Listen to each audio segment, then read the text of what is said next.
Hello, this is the Burt Locker and I'm Burt Green. This is a deep dive into the main event for UFC Vegas 71 coming up this Saturday, the 22nd of April 2023. Now, if you are watching this on YouTube, then you are watching it after the fight, because if you want to see this content before the fight happens, then you need to subscribe to my Patreon. So please head on over to the Burt Locker on Patreon. That'd be much appreciated. So you get these deep dives, but you get them before the fights happen, as opposed to after the fights. Obviously, feel free to continue watching if you are watching on YouTube. I appreciate the views, and I also appreciate when people subscribe. Hit subscribe. Don't think, hit subscribe. Thank you. So, this one is just going to be a deep dive into the main event. Sergey Pavlovich versus Curtis Blaydes. Very interesting main event, and there is a lot to talk about. So let's get cracking.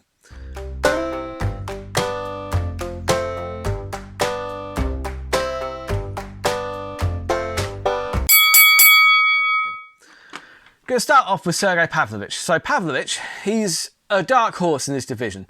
I'm not going to lie and say that I haven't bought into the hype, because I have. I've bought into the hype hook, line and sinker. I really have. Because the dude, he's got one loss on his record, and that is to Alistair Overeem. And the fact that that was his debut fight in the UFC shows how much confidence the UFC had in him. Because he was just battering people all over the place. 17 wins, 14 by way of knockout. He's had 5 wins. He's on a 5-fight win streak in the UFC. 5 first-round knockouts. That's impressive.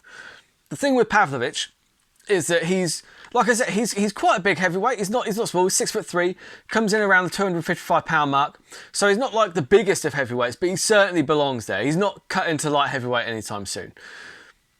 It's just his speed for his size. He's very, very fast. He's got very nice boxing. He uses straight punches a lot as well. So he just goes straight down the pipe, which is the most direct route. And that's how, and it doesn't make an illusion of speed, but it does make him look faster than he is. Because obviously Francis Ngannou has speed, but he often wings the punches round the side. And the distance between there and there, he's taking the long route round. Sergey Pavlovich takes the most direct route. He hits directly, and that's key, because that's how he's been putting all these people away. That's how he stops all these guys in round number 1. Let's take a look at who those wins were against, though, because I mean, you've got Marcelo Gome, not the best opponent there. Maurice Green, the crochet guy, no, sorry. Not that impressive. But impressive to beat anybody in the UFC, but in terms of being in the realms of title contention, you need a better win than that. Shamil Abdurakhimov. Now, he's actually a master of sport in kickboxing. He's not bad. I thought he might put up a better fight. He didn't. He got flatlined. Derek Lewis. Remember that one. Now, the problem with that, I'm not taking anything away from him, because Derek Lewis is a top-tier heavyweight. He is. I think he's brilliant. He's always dangerous, but the blueprint to beat Derek Lewis has been written. You go down the middle. Go down the centre and just beat him with speed. And Pavlovich, he's that all over. That's his style. His style is tailor-made for someone like Derek Lewis, because he just goes down the middle. Bang. Lefts and rights, straight down the pipe. Nothing too fancy. Lots of power, lots of speed, done. That's all he needs. You don't need to be that fancy when you've got those fundamental weapons that work so effectively. Then you've got Tai Tuivasa. That's an impressive win, because Tai Tuivasa, he's a scrapper. He's hard to put away. We saw that against Ciryl Gane. Ciryl Gane obviously put him away eventually, but he did not have it all his own way, and it was a tough fight. But still, Tuivasa, he's there to be hit. He's not exactly an elusive fighter, is he? He's there. It's exactly the kind of fight that Pavlovich is going to do well in, and I expected him to do well in that fight, because again, I keep going back to this emphasis: straight punches down the middle, speed, power, all day. That's going to beat someone like your Tai Tuivasas, like your Derek Lewis's, who have all this power, but generally speaking, they throw around the sides and they loop their punches a bit, and they're too willing to engage in those firefights, and also they don't offer up any other form of attack. This is where his opponent comes in, because Curtis Blaydes, make no mistake, is an absolute beast in his own right. There's a reason, I mean, I think he's ranked like 3rd at heavyweights or something like that, but he's really good and he deserves to be in the top 5, every bit of him, because he is one of the best wrestlers that we've seen in the heavyweight division. What he does to people is extraordinary.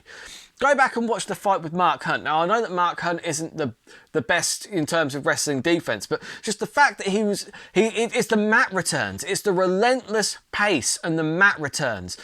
And the fact that he threatens with all of those things. He threatens with all the wrestling. And then we saw against Chris Daukaus, actually, like, because you're expecting him to wrestle, you don't see that big right cross come in. And that big right cross, it's got so much power behind it. Round number 2 in that one, Chris Daukaus. Go back and watch that one. It was similar to the cross that Usman hit Jorge Masvidal with. It kind of came out of nowhere. But obviously, you've got Curtis Blaydes, who is a 6'4", 200. He's every bit of 260 as well. He has to cut weight to make heavyweight. He's a legit heavyweight. He's huge. He's absolutely massive.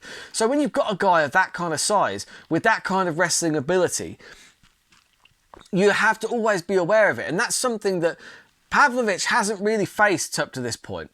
He hasn't faced somebody who's going to offer that wrestling offense.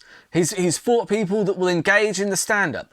In a stand-up fight, I think that obviously Pavlovich probably does have the advantage. He is faster, his fundamentals are better, his footwork is better.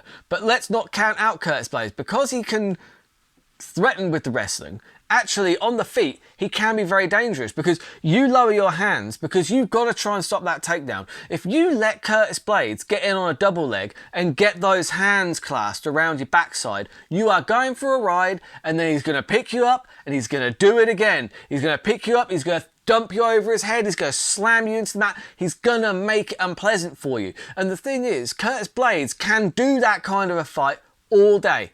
All day he can do that. There's just no stopping him, because he's so used to that grappling, grinding style that he can implement that. Add into that the fact that he can throw a punch. We've seen it. Joey, like Daukaus had a similar kind of style, if you will, to Pavlovich. Like in that, Daukaus often went in there, fast punches straight down the pipe. But that didn't serve him very well against Curtis Blaydes, because Curtis was able to threaten with the wrestling, bring his hands down, and then hit that big right cross over the top, which had enough speed on it, but the power in that, it flatlined him, because Curtis Blaydes, he's 6'4", 260. That's a lot of man behind that punch, behind that hand. So look, for me to summarise, this is going to be an interesting one. If Sergey Pavlovich can get past Curtis Blaydes and get past him impressively, fair play to him. Because one thing I would say is that Curtis Blaydes has been caught out by power punches before. He lost twice to Ngannou and he lost once to Derek Lewis. And Derek Lewis caught him with a lovely uppercut as he was coming in for the takedown. So I'm sure that Pavlovich has identified that. So look for Pavlovich to be throwing that uppercut if Curtis comes in without setting the takedowns up with punches. If he just shoots in, he needs to be aware of that. Pavlovich is so fast. Those punches down the middle, he often throws that uppercut as well. So that's something that could very well, we've seen it in the past, it could happen again. You know, lightning may well strike twice. However, it may not, because there's every chance that Curtis Blaydes, he learned, these are all learning experiences. Every loss is a learning experience. And you've got to think that he's probably going to be aware to watch those uppercuts down the middle, to maybe disguise his takedowns a little better. Because once he gets those hands clasped around you, you're going for a ride. Pavlovich has never faced anybody who's going to offer the kind of wrestling offense that Curtis Blaydes is going to offer. He just hasn't. He's always fought people that have been willing to engage him on the feet. I don't think Curtis is going to play that game too much. I think he'll probably stand for long enough so that he can grab a hold of him and throw him down. And I think that's where the size advantage is going to come into play here.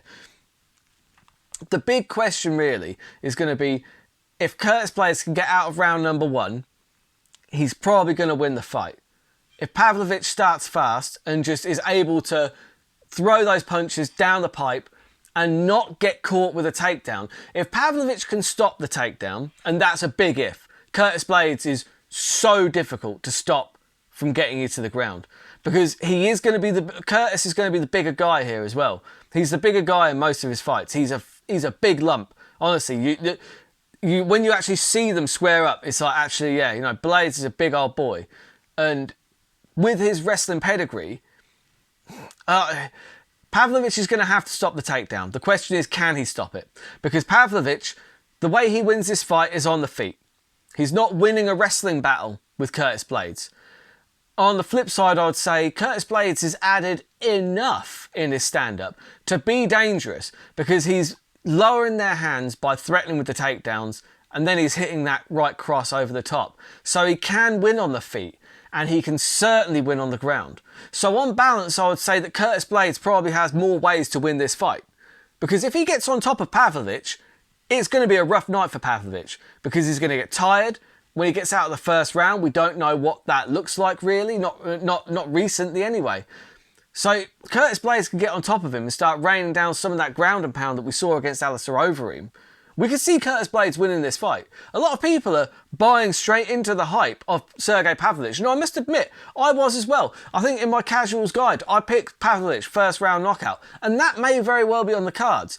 But you've got to respect Curtis Blaydes. Curtis Blaydes is a problem. He's an absolute monster, and we could very well see Curtis Blaydes grabbing the smaller guy, just mat return, pick it, let him get back up, mat return, let him get back up again, throw him over his head. We've seen him do that to many guys, and it just takes the wind out of you. And if you take the wind out of Pavlovich, how dangerous is he going to be? That's the question, isn't it? Because Curtis Blaydes, if he keeps on grabbing you and getting on top of you, it's going to be a long night, and you're going to eat a lot of ground and pound, and we could see some of that really dangerous ground and pound that we saw against Alistair Overeem. So, look, I'm not going to make a pick here. I'm just going to say the best ways, the path of least resistance really for Blaydes is going to implement his wrestling. I think that Blaydes has more ways to win it. It wouldn't surprise me, obviously, this is one of those fights where it really can go either way, as with any heavyweight fight. But what I can tell you is this has got huge implications when it comes to the heavyweight title. And it doesn't really get much bigger than this in terms of heavyweight contenders. And the quality of them as well. It's going to be a tremendous fight. I'm looking forward to it. I'm just looking forward to seeing how it pans out. I wouldn't mind seeing the odds on maybe a Curtis Blaydes ground and pound, because I think he is the underdog. I'm not 100% sure. But either way, looking forward to it. I'll be reviewing the whole event next week. We'll see how it pans out. So if you could do me a favour and hit subscribe and all that good stuff, keep the odds long and keep those bets terrible.